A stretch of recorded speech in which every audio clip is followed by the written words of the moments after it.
My sister thought her 9-year-old son smashing my son's birthday cake was funny, claiming I needed to loosen up. When she banned me from the house I paid for, thinking she held the power, she didn't realize the deed transfer was scheduled for the next morning. I made one call, canceled the gift, and turned her landlord into her worst nightmare. This is where the story truly begins, and you won't want to miss what happens. Make sure you're subscribed to see it through to the end.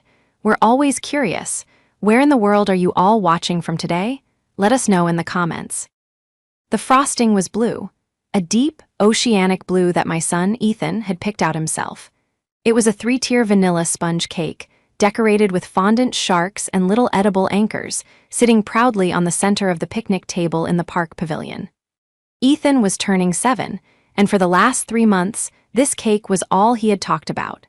He didn't care about the presents or the bouncy castle as much as he cared about blowing out the candles on his shark attack cake. I stood by the cooler, organizing juice boxes, watching Ethan laugh with his friends.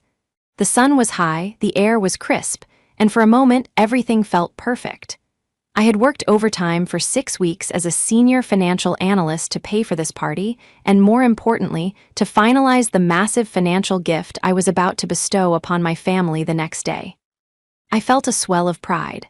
I was the provider, the fixer, the one who made things happen. Then I heard the screech. "I want the shark now." It was Kyle, my 9-year-old nephew. He was standing by the table, his face flushed red, pointing an accusing finger at the cake. My sister, Tara, was sitting on a bench nearby, scrolling through her phone, barely looking up. "Just give him a piece, Isabella," she called out lazily, not even checking to see if we had sung "Happy Birthday" yet. "We haven't done the candles, Kyle," I said gently, walking over. "You have to wait until we sing to Ethan, then you can have the piece with the big shark."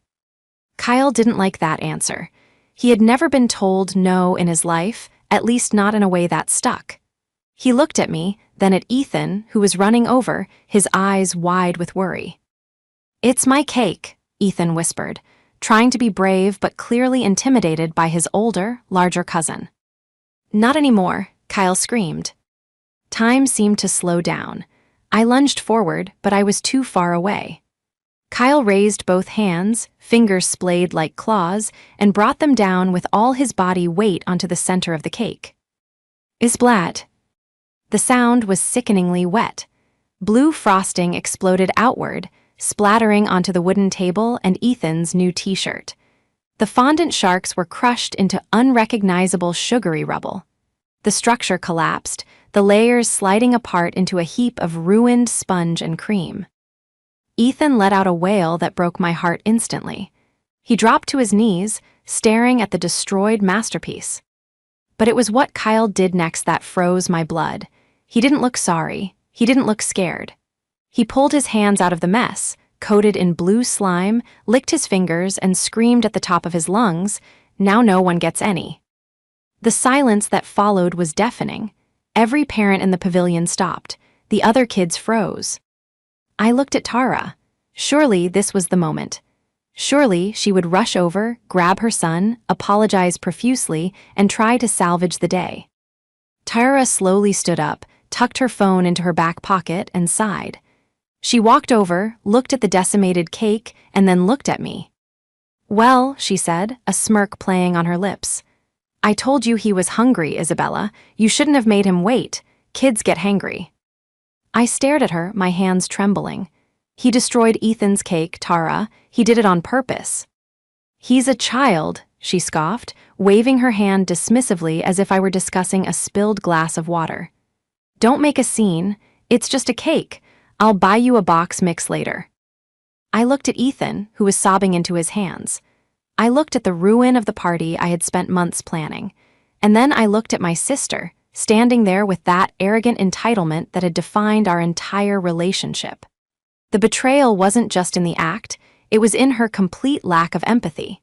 It was worse than the destruction itself. It was the confirmation that she didn't care about my son's joy, only her son's whims. "Get out," I whispered, my voice shaking not with sadness, but with a rage so cold it frightened me. "Excuse me," Tara laughed, looking around at her husband, Derek, who had finally lumbered over from the grill, a beer in his hand. "Get out of my son's party," I said, louder this time. "You're kicking us out," Derek asked, chuckling. "Over a cake, you're crazy, Izzy." "Go," I commanded. Tara grabbed Kyle's shoulder, not to scold him, but to usher him away like a victim. She leaned in close too. My face, her voice dropping to a venomous whisper. "You're a selfish witch, Isabella. You always have been. You care more about sugar and flour than your own family." As they walked away, Kyle turned back and stuck his tongue out at Ethan. I stood there, holding my crying son, watching them leave. My chest felt tight, like a band of iron was crushing my ribs. But amidst the anger and the sorrow, a strange clarity began to form in my mind. They had walked away with such confidence, such arrogance. They thought this was just another spat. They thought I would get over it, just like I always did. But they had forgotten one crucial thing. Tomorrow was Monday. And on Monday morning at 9:00 a.m., my lawyer was scheduled to file the deed transfer that would legally give them the house they were currently sleeping in. They thought they were punishing me. They had no idea they had just signed their own eviction notice. The drive home from the park was quiet. Ethan had eventually calmed down after I promised we would stop at the expensive bakery on the way home and buy the biggest chocolate cake they had, even if it didn't have sharks on it. He was sitting in the back seat, clutching a new Lego set, his eyes red and puffy. "Mom," he asked softly. "Yeah, buddy," I replied, my eyes fixed on the road, though my mind was miles away. "Why does Kyle hate me?" The question was like a physical blow. I gripped the steering wheel until my knuckles turned white. "He doesn't hate you, Ethan. He hasn't been taught how to be kind. That's not your fault. That's never your fault." "Aunt Tara said it was my fault," he whispered. "She said I was hogging the spotlight." I nearly slammed on the brakes. The audacity. The sheer, unadulterated malice required to tell a 7-year-old boy that his own birthday party was an act of selfishness. I forced myself to breathe, counting down from 10. I needed to be calm for Ethan. I needed to salvage what was left of his day. "Aunt Tara was wrong," I said firmly, "and she's going to have a lot of time to think about how wrong she was." We got the chocolate cake. We went home to my house, the modest 2-bedroom condo I lived in with Ethan. It was cozy and ours, but it was nothing compared to the property I allowed Tara and Derek to live in. That house, the family house, was a sprawling 4-bedroom colonial in a coveted school district. I had bought it 5 years ago as an investment property after a massive bonus from a corporate merger I'd overseen. When Tara got pregnant with Kyle and Derek lost his job, for the 3rd time, I had let them move in temporarily. Temporarily became 5 years. They paid no rent. They paid no property tax. I covered the major repairs. They paid for utilities, and even then Mary, my mother, often slipped them money to cover the electric bill. I had spent the last 6 months working with my estate attorney to transfer the title to them. I wanted to be done with it. I wanted to stop being their landlord and just be their sister. I thought if I gave them the house, a literal $500,000 asset, they would finally feel secure. They would finally stop resenting me for my success. I thought it would buy peace. I put Ethan to bed at 8:30 p.m. He was exhausted, sugar-crashed, and emotionally drained. I sat on the edge of his bed, stroking his hair until his breathing evened out. I walked into the living room and poured myself a glass of wine. My phone had been buzzing incessantly for hours, but I had ignored it. Now, in the silence of my condo, I picked it up. There were 14 missed calls from my mother, Mary. There were 3 from Derek, and there was a string of texts from Tara. I opened the message thread. "Tara, 4:15 p.m., you seriously embarrassed us in front of everyone. Kyle is crying because you yelled at him." Tara, 5:30 p.m., I expect an apology, Isabella. You prioritized a cake over your nephew's feelings. It's sick. Tara, 7:00 p.m., Mom agrees with me. You're acting like a diva. You think because you have money you can treat people like trash. And then, the final message. The one that came in just 20 minutes ago. Tara, 8:45 p.m. You know what? You're clearly too toxic to be around my son. You're overreacting, and I'm done walking on eggshells. Don't bother coming around anymore. This is MY House, and you aren't welcome here until you learn to respect us. I stared at the words, "This is MY House." She actually believed it. Because I had let them live there for so long, because I had promised to sign the papers, she had already mentally claimed ownership. In her mind, the transaction was a formality. In her mind, the house was hers, and I was just the annoyance she had to tolerate to keep the lights on. I took a sip of wine, the liquid cool and sharp against my tongue. A strange sense of calm washed over me. It was the same feeling I got right before I dismantled a fraudulent company's ledger during an audit. It was the feeling of knowing exactly where the bodies were buried and having the shovel in my hand. She had banned me from the property. She had declared ownership. She had insulted my son and me. But she had forgotten the timeline. I looked at the calendar on my wall. Sunday. The papers were sitting on my lawyer's desk. Signed by me, yes, but not yet notarized by the second witness, and definitely not filed with the county clerk. That was scheduled for Monday morning at 9:00 a.m. Technically, legally, and in every way that mattered, that house was still 100% mine. I typed a reply. I didn't scream. I didn't use caps lock. I didn't defend myself. I simply wrote, "Me cool, I'll unlist the house title tomorrow." I hit send.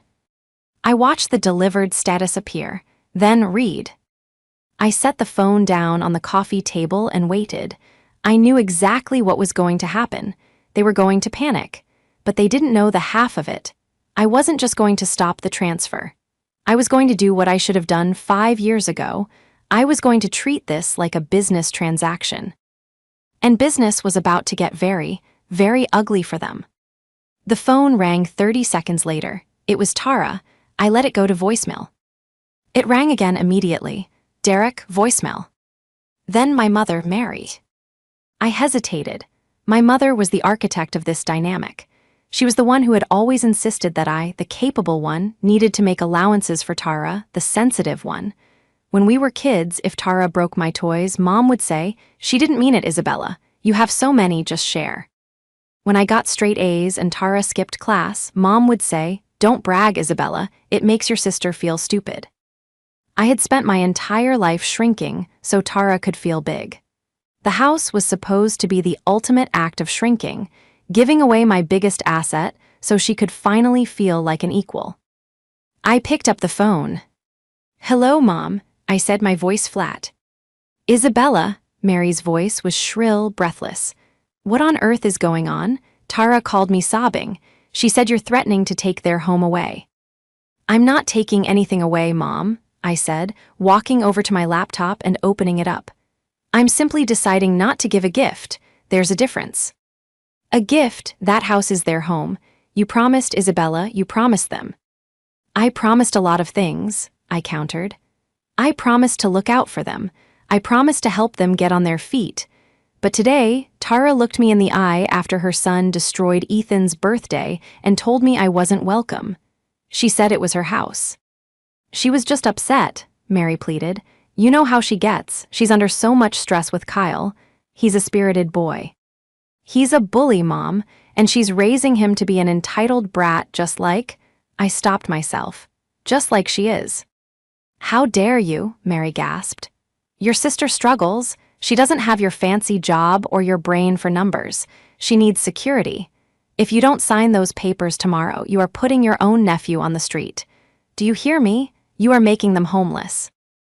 "No," I said, my fingers flying across my keyboard, logging into my cloud storage where the digital copies of the deed drafts were stored.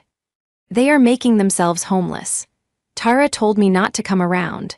She set the boundary. I'm just respecting it. I can't come around to a house I don't own, so I'll keep owning it. And if I own it and I'm not welcome, then they can't stay." "You are being vindictive," Mary spat. "This is about a cake, a stupid cake." It's about respect, Mom. It's about 5 years of paying their bills while they treat me like an ATM. It's about Derek refusing to work because he's waiting for the right opportunity while I work 60-hour weeks. And today was the breaking point. I could hear Mary taking a ragged breath. If you do this, Isabella, if you pull this rug out from under them, I will never forgive you. You will tear this family apart. The family is already torn, Mom, I said softly. You just never noticed because I was the one holding the pieces together. I'm done glued. I hung up. I looked at the photo on my desk. It was taken 3 years ago at Christmas. Tara was wearing a designer coat I knew she couldn't afford. Derek was holding a new gaming console. Kyle was buried in toys. I was in the back, wearing jeans and a sweater, smiling tiredly. I had paid for that entire Christmas. I had paid for the dinner. I had paid for the gifts. Tara and Derek were masters of appearance. To the outside world, they were the struggling young family just trying to make it in a harsh economy. Derek called himself an entrepreneur, though his ventures usually involved buying bulk items from Alibaba and failing to sell them, or dabbling in crypto with money he borrowed from me. Tara called herself an interior designer, but mostly she just rearranged furniture in the house I owned and posted photos of it on Instagram with captions like "Home Sweet Home, My Sanctuary." They were vampires.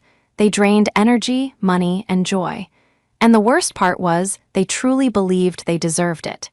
They believed my success was a cosmic error that needed to be redistributed to them. I opened my email and composed a message to my attorney, Mr. Henderson. Subject, urgent stop transfer, 12 Oak Street. Mr. Henderson, please do not file the deed transfer for 12 Oak Street tomorrow morning. I am revoking the gift immediately.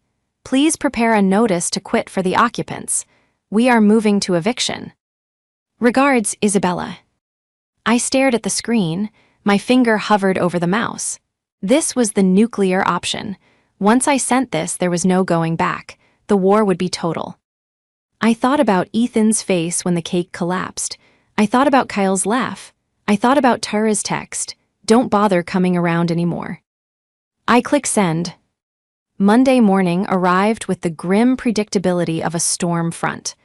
I dropped Ethan off at school, giving him an extra tight hug. He seemed to have bounced back, resilient as ever, but I carried the weight of the impending conflict in my gut. I arrived at my office, a glass-walled sanctuary of order and logic in the downtown financial district, at 8:30 a.m. By 9:05 a.m., my desk phone rang. It was Mr. Henderson. Isabella, his gravelly voice was calm. I received your email. I have stopped the filing. The deed remains in your name. Thank you, Arthur, I said, exhaling a breath I didn't know I was holding. What's the next step? Well, he paused. Since there is no formal lease agreement, because this was a family arrangement, they are considered tenants at will. In our state, you need to give them a 30-day notice to vacate. If they refuse to leave after that, we file for eviction. It can be messy. Draft the notice, I said. I want it served today. Hire a process server. I don't want to do it personally. Understood, but Isabella, are you sure this is your sister? I'm sure. Also, Arthur, I need to look into something else. I've been paying the property taxes and insurance, but they were responsible for utilities and upkeep. Can we pull the utility records? The water and electric bills are in my name, but they were supposed to be paying them directly to the provider. I can check. Why? Because, I said, looking at a spreadsheet on my screen where I tracked my personal finances. I have a suspicion. I noticed my credit score dipped slightly last month. I didn't look into it because I was busy with the merger, but if they've been defaulting on bills in my name, I'll run a full check, Arthur promised. I spent the morning working or trying to. My phone was on silent, but it vibrated across my desk every few minutes. Text after text. Derek, Isabella, let's talk. You're making a mistake. Tara, you can't do this. We told Kyle the house was ours. Mom, pick up the phone. At noon, I decided to leverage my professional skills. I am a financial analyst. I find money that people try to hide, and I find debts that people try to ignore. I logged into the utility accounts associated with the Oak Street property. I had given Tara the login credentials 5 years ago so she could manage the payments. My jaw dropped. The electric bill was overdue by 4 months. There was a disconnect notice scheduled for next week. The water bill was similar, but that wasn't the worst part. I dug deeper into my credit report. I found a credit card opened 2 years ago. The Home Depot consumer card, authorized user, Derek. The balance was $12,000, maxed out. I hadn't opened that card. My heart hammered against my ribs. I pulled up the transaction history. Lumber, high-end fixtures, expensive tools, a $3,000 outdoor grill. Wait, the grill? The one Derek was using at the party yesterday. He had bragged about getting a steal on it. He had bought it with a credit card he opened in my name. This wasn't just mooching anymore. This was identity theft. This was fraud. I felt a cold, hard knot form in my stomach. I had been feeling guilty about the eviction. I had been wondering if I was being too harsh. But this changed the landscape entirely. They weren't just ungrateful tenants, they were criminals living in my house, stealing my credit, and smashing my son's happiness. I printed everything. The utility notices, the credit card statements, the transaction logs. I organized them into a neat blue folder. At 2:00 p.m., Arthur called back. Isabella, the process server, is on his way to Oak Street, but I have some news. Tara called the office. Did she? She was agitated. She claimed that you had a verbal contract to give them the house and that she has texts proving it. She threatened to sue for promissory estoppel. I laughed, a dry, humorless sound. Let her try. Arthur, I'm sending you a file. I found a credit card opened in my name by Derek, and the Illities are months behind. They've committed financial fraud. Oh, Arthur said, his tone shifting from advisor to shark. That changes things. That gives us cause for immediate eviction due to criminal activity on the premises and financial abuse. We can shorten the timeline, and we can leverage this to keep them quiet. Do it, I said, but Arthur, I want to tell them myself. Not about the eviction, the server can do that. I want to tell them I know about the money. Isabella, I advise against a confrontation. I'm not going to confront them, I said, standing up and grabbing my coat. I'm going to inspect my property. As the landlord, I have the right to inspect for damages, don't I? Especially if I suspect illegal activity. Technically, yes, with 24 hours notice. But given the emergency nature of the utility shutoff notices, I'm going over there, I said. I need to see what else they've destroyed. I didn't give them 24 hours. I reasoned that the impending utility shutoff constituted an emergency that required immediate landlord intervention. It was a thin legal veil, but I didn't care. I needed to see their faces when the reality hit. I pulled into the driveway of 12 Oak Street at 4:30 p.m. Derek's truck was there. Tara's SUV was there.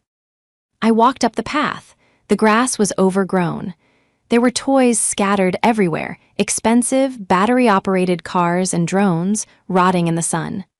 The front porch, which I had paid to have repainted last year, was scuffed and dirty. I unlocked the front door with my key. The lock stuck for a moment.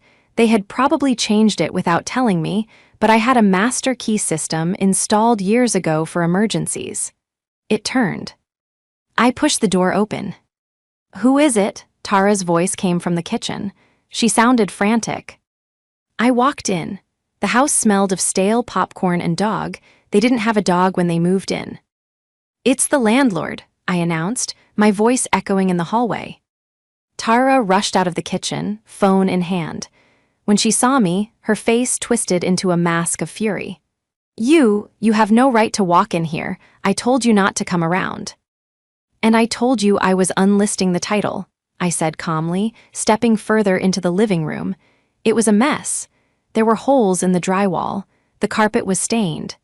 This is my property, Tara, and since you're trying to ban me from it, I'm here to inspect my asset.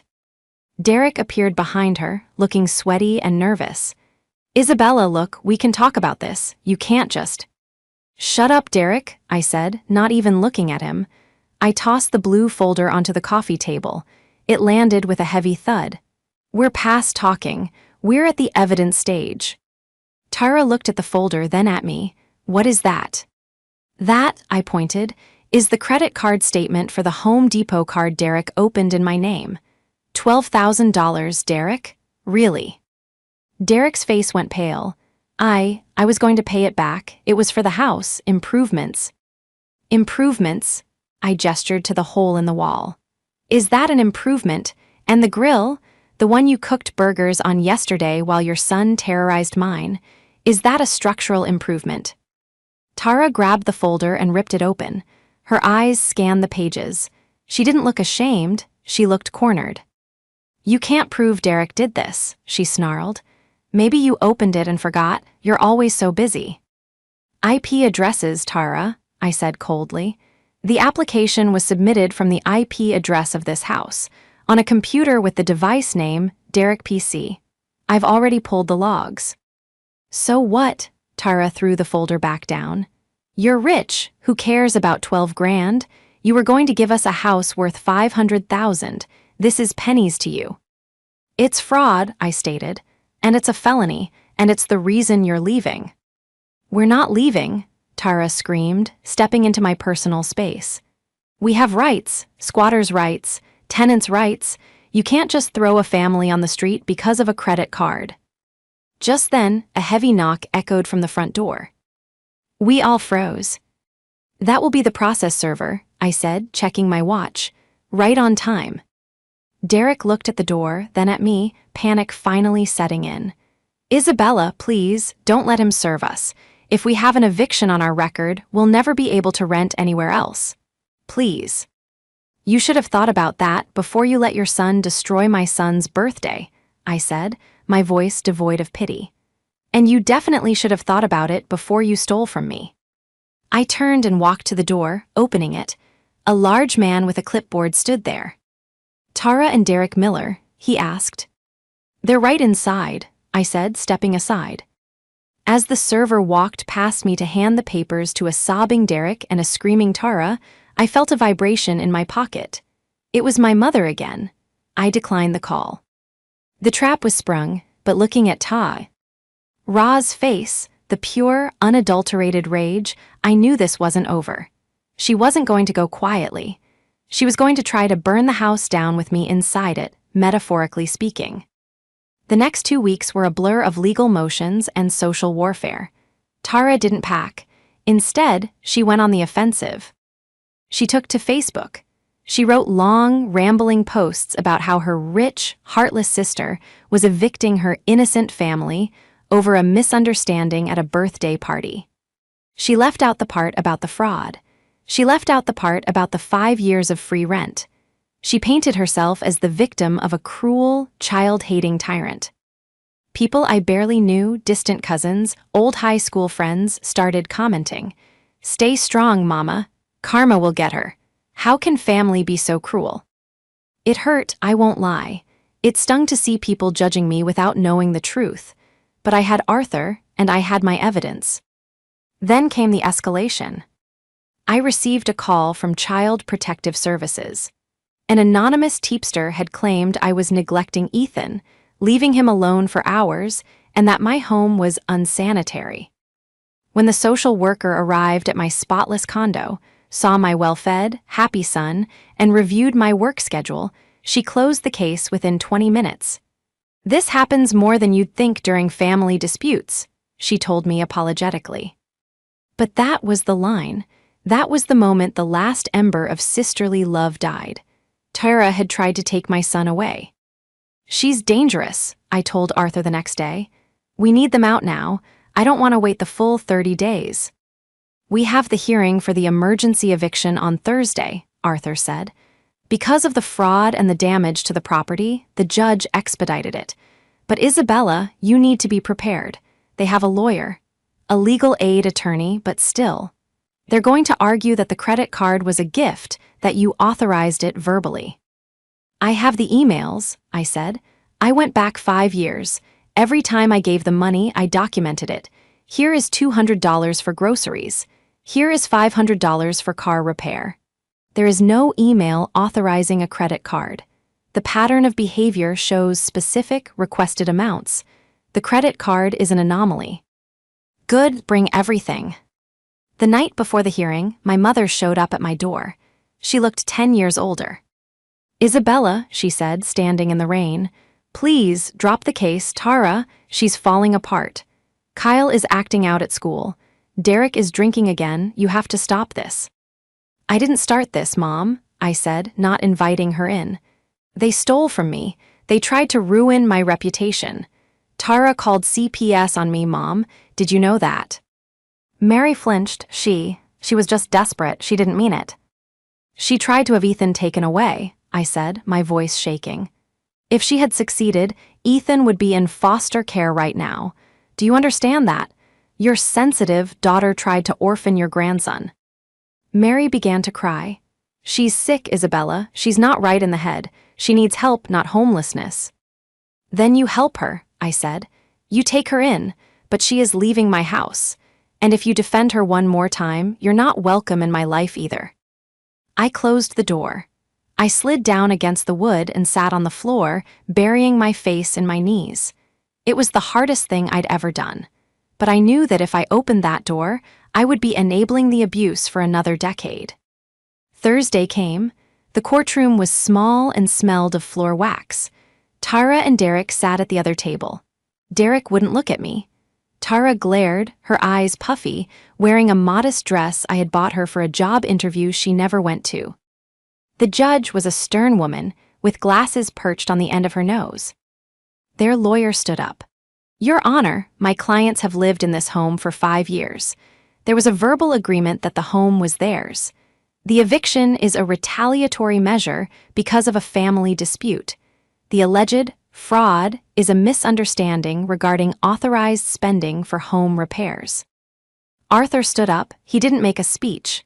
He simply handed the judge the blue folder and a new binder I had prepared.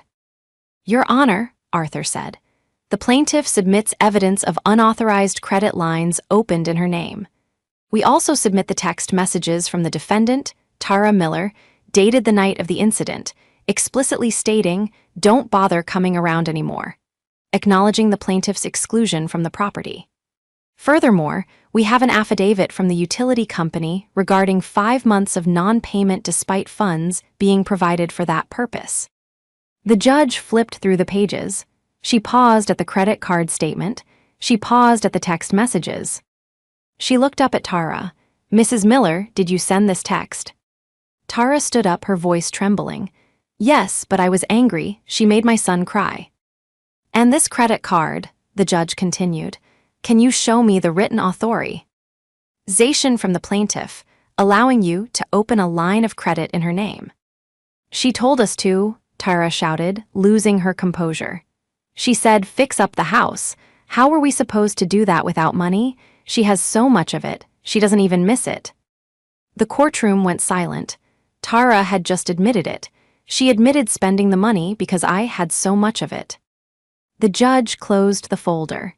Judgment for the plaintiff. The defendants have 72 hours to vacate the premises. A writ of possession will be issued. I am also forwarding the evidence of financial fraud to the district attorney's office for review. Tara screamed. It wasn't a scream of fear. It was a scream of pure, unadulterated fury. You witch, you ruined everything. I hope you die alone. The bailiff moved forward. Derek put his head in his hands. I stood up, gathered my papers, and walked out. I didn't look back. The eviction was scheduled for Monday morning, exactly 1 week after the deed transfer was supposed to happen. The irony was not lost on me. I hired a security detail. I didn't trust them to leave peacefully. I also hired a moving crew, not to help them, but to remove their belongings and place them on the curb if they hadn't packed.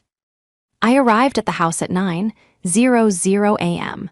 A sheriff's deputy was there to enforce the writ. The scene was chaotic. They hadn't packed a single box. They were in the living room, sitting on the sofa, refusing to move. Kyle was playing a video game, the volume turned up to maximum. "We're not leaving," Tara screamed when the deputy entered. "This is my house. My sister is a liar." "Ma'am," the deputy said firmly, "you have a court order. You need to leave now, or you will be arrested for trespassing." "Arrest me then," Tara shrieked. I stood in the doorway, flanked by the security guards. "Tara," I said, my voice cutting through the noise, "don't do this in front of Kyle." "You don't talk about him." She lunged at me, but a security guard stepped in between us. "Derek," I said, looking at my brother-in-law, "the DA is reviewing the credit card file. If you leave now, quietly, I might be persuaded to ask them to show leniency. But if you make the sheriff drag you out, I will press for the maximum sentence." It was a bluff. I had no control over the DA, but Derek didn't know that. He looked at the deputy, then at the handcuffs on the deputy's belt. He stood up and turned off the TV. "Derek, what are you doing?" Tara yelled. "It's over, Tara," Derek mumbled. "I'm not going to jail." "You coward," she screamed, slapping his arm. But the spell was broken. Derek started grabbing armfuls of clothes and throwing them into trash bags. The movers I had hired stepped in and started efficiently stripping the room. Tara stood in the center of the chaos, watching her kingdom dismantle. She looked at me, her eyes filled with hate. "Where are we supposed to go? We have nowhere." "You have Mom's," I said. "She said she'd take you in." "Mom lives in a one-bedroom apartment." "Then I guess you'll be cozy," I said.